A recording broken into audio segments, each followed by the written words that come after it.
On August 9, 2020, the Indian government released a list of 101 items that would be banned from importation starting progressively from December 2020 to December 2025.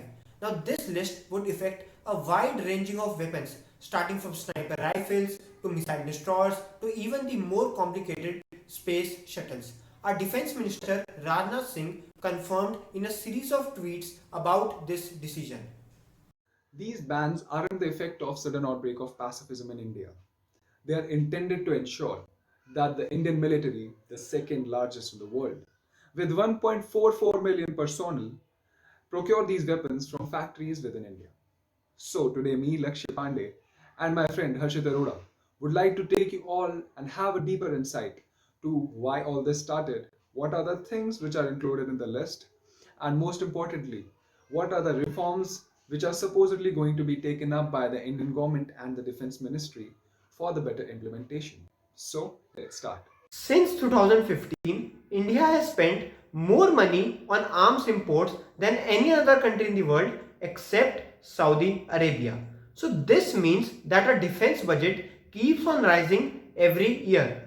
So it is sensible that we manufacture these weapons locally and we can use that capital to spend more money on healthcare, education and getting the physical infrastructure in place.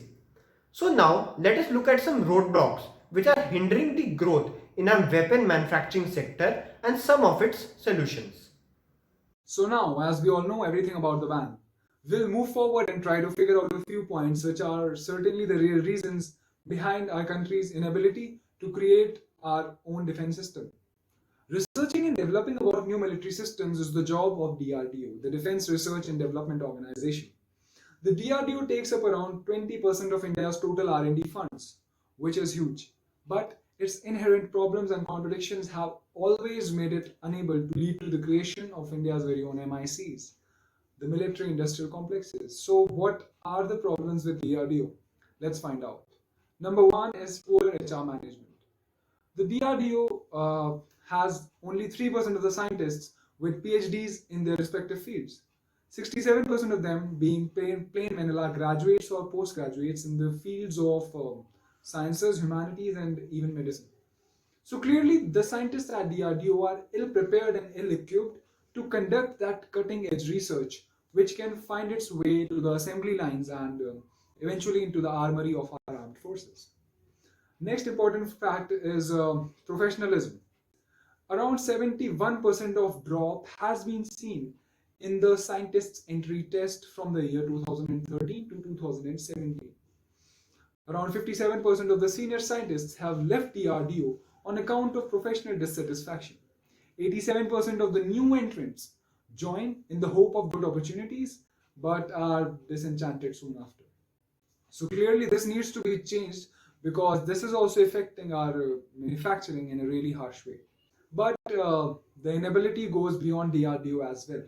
Senior executives have reported an institutional bias by the Ministry of Defense against the private firms.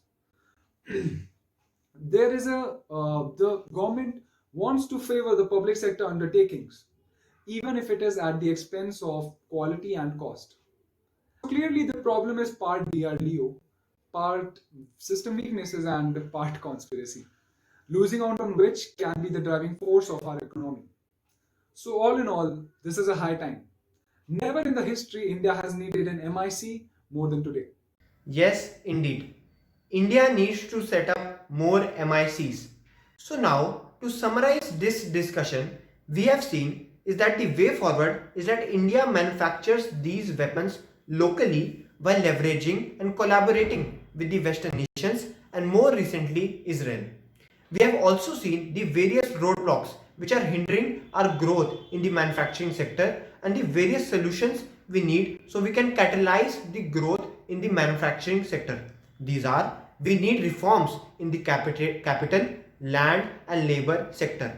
We also need some structural changes in Defense Ministry and the DRDO. With this, I, Harshit Arora, and my friend Lakshya Pandey end this presentation and will look forward to your opinions and constructive criticism. Thank you.